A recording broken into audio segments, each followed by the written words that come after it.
साथियों, आज मैं आपको एक बहुत सुंदर कहानी सुनाता हूँ। ये कहानी मैंने कई साल पहले एक अखबार में पढ़ी थी। मेरा दिल कर रहा है कि वो कहानी आपको सुनाऊँ। भक्त और भगवान की कहानी कि भगवान कैसे अपने भक्त की रक्षा करते हैं, मुसीबत से, परेशानियों से, दुखों से, यहाँ तक कि उसको मौत से भी निकाल के ले आते हैं। बहुत ही सुंदर कहानी है। ज़्यादा टाइम ना ख़राब करते हुए मैं आपको कहानी सुनाता हूँ। एक किसी गांव में एक व्यक्ति रहता था। उसका नाम था कमल कुमार। वो शिव जी का बहुत पक्का भक्त था। शिव जी की पूजा के साथ साथ वो माता दुर्गा की पूजा भी करता था, कृष्ण भगवान की पूजा भी करता था। लेकिन शिव जी भगवान का वो बड़ा पक्का भक्त था और दुर्गा माता का बड़ा पक्का भक्त था वो। उसका रोज़ का रूटीन था कि बिना पूजा पाठ किए उसने भोजन ग्रहण नहीं करना।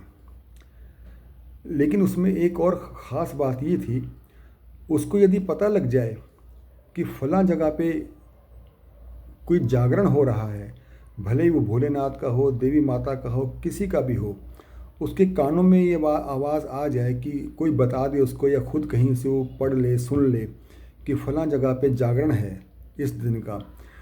उसकी पूरी कोशिश होती थी, और कोशिश ही क्या होती थी, वो हर हाल में वहाँ पहुँचता था, चाहे रास्ता 10 मिनट का हो और चाहे रास्ता 10 घंटे का हो। बस उसको पता लगना चाहिए कि फलां जगह पे जागरण हो रहा है। हालांकि उसकी उम्र काफ़ी हो चुकी थी, करीबन 60-62 वर्ष की उसकी उम्र हो चुकी थी। उसके परिवार वाले उसको मना करते कि पिताजी, आप ऐसे मत जाया कीजिए, अब आपका स्वास्थ्य थोड़ा हल्का फुल्का ठीक नहीं रहता, अगर आपको रास्ते में कुछ हो गया तो हमें मालूम भी नहीं पड़ेगा, हम कैसे आप तक पहुंचेंगे। लेकिन वो बस उनकी बातों को बिल्कुल नज़रअंदाज करता और कहता, बच्चों तुम चिंता मत करो, मैं जिसका नाम लेके जाता हूँ, जिसके पास जाता हूँ, वो अपने आप रक्षा करता है मेरी। आज तक रक्षा की है तो आगे भी करेगा। बच्चे भी समझा समझा के बस थक चुके थे। बस वो भी भगवान से प्रार्थना करते थे, प्रभु जी आप ही रखवाली करना पिताजी की, हमारे तो ये मानते नहीं हैं। एक दिन कुछ ऐसा हुआ, यूँ लगा लो कि परीक्षा की घड़ी आ गई। ये पूजा बचपन से ही लगभग करता आ रहा था, वो श्रद्धा उसकी बचपन से ही थी जब वो 15-16 साल का हुआ था। अब वो परीक्षा की घड़ी आ गई। ना जाने किस कीड़े ने, किस जानवर ने, एक दिन वो घर में बैठे बैठे या पता नहीं कहीं आसपास कहीं घूम रहा होगा घर के आसपास, किसी जहरीले कीड़े ने उसको काट लिया और उसके पैर में जो है नील पड़ गया, पैर एकदम सूज गया और यूँ लगा लो कि उसका चलना फिरना एकदम मुश्किल हो गया। थोड़ी बहुत देर इलाज करवाता, कोई दवा खाता दर्द की तो ठीक हो जाता, नहीं तो पैर तो बिल्कुल भी इस सिचुएशन में पहुंच गया था कि एक कदम भी चलना उसके लिए मुश्किल हो गया था।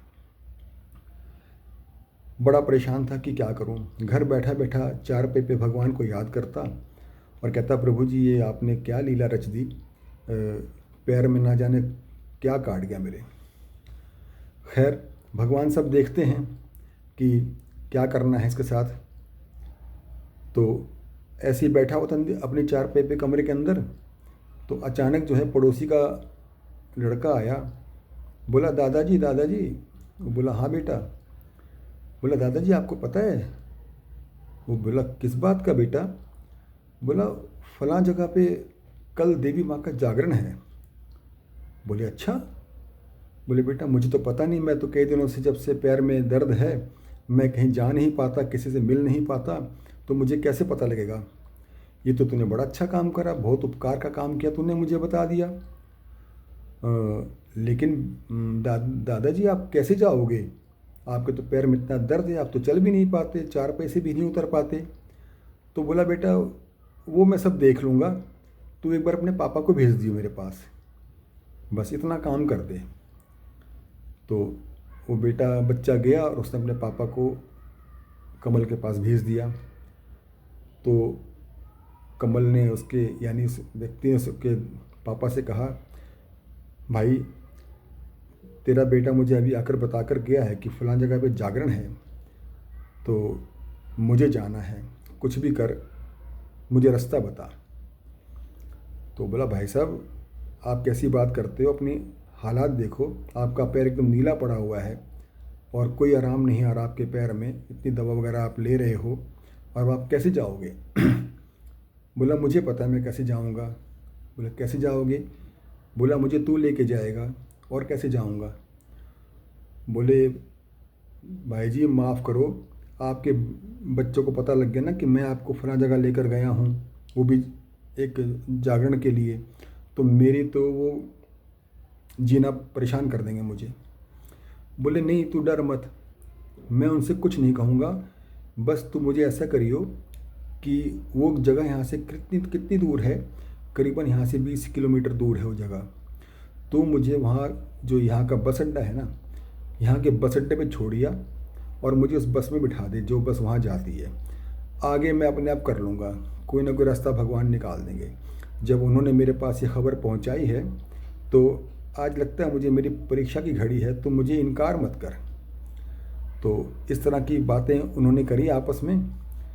बोला, भाई कमल तो कर तो यार ज़िद रहा है, लेकिन मुझे लगता नहीं कि अच्छा काम है ये। बोला, यार तू ज़िद मत कर, बस जितना मैं तुझे कहा है ना, तो सवेरे जो है मुझे वहाँ पर बस अड्डे पे छोड़ आई हो।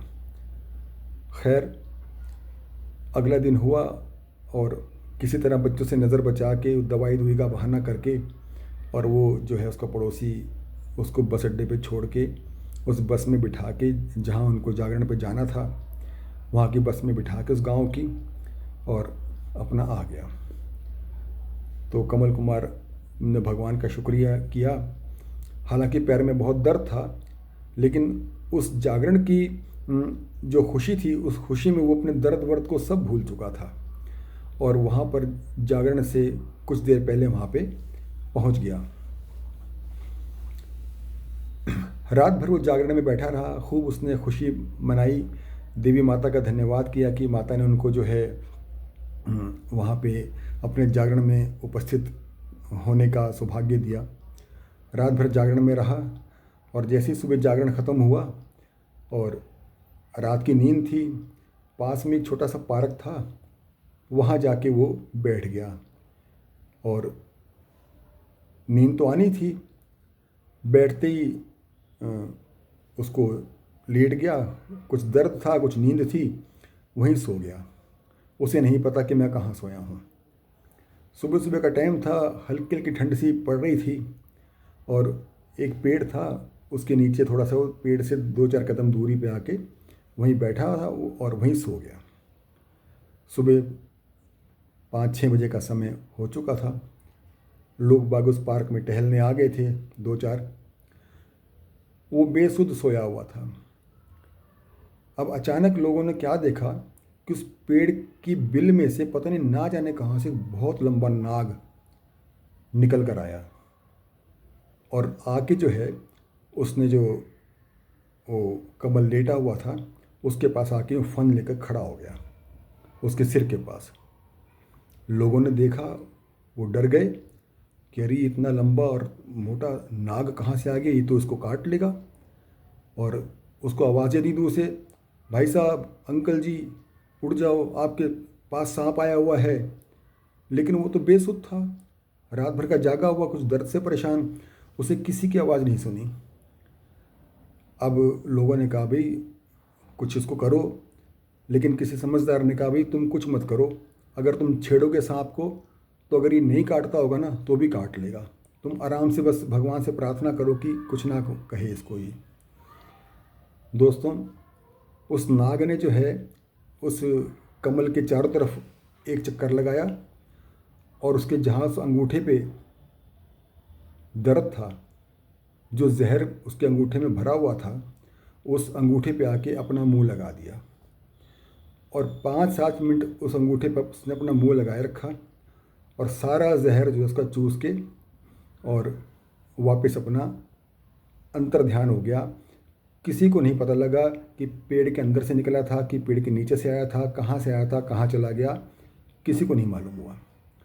सब लोग एकदम शांत ऐसे सांसें रोके खड़े हुए थे वहाँ पे कि चमत्कार देख रहे थे प्रभु का। जब सांप चला गया 10-15 मिनट बाद जो है उसकी उसके पास वो गए और उसको थोड़ा सा हिलाया डुलाया। उनको क्या पता था कि इसका जहर चूसने आया है ये। उन्होंने उसको हिलाया डुलाया, उठाया तो एकदम वो उसने आंखें खोली। बोला, अरे भाई क्या हो गया?